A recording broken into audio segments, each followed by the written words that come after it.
Hey y'all, welcome back to Amethyst Adventures with Courtney. Today, we are spring cleaning the back patio.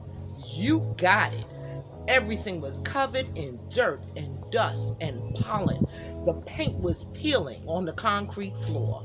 We got everything scrubbed from the top to the bottom. Got the patio furniture washed down, all the cushions out, and set beautifully, ready for springtime. Give a special thanks to my god sister who came up from Brooklyn to help me out with my springtime projects. And a special shout out to my brother-in-law. Without him, the Thornwood Pavilion would not be put up. Curtis, thank you so much. I love you. Here, as you can see, the power washed back got a lot of the peeling paint up.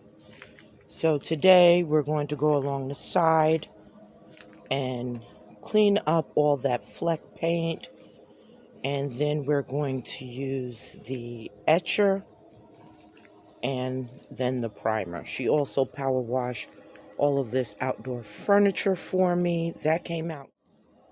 Okay, this is what we're using to clean the patio. I got it from Lowe's. It's an etch and clean solution by Seal Creek, and I'll make sure to link that down below. So my sister is working on scrubbing down the patio with a deck brush.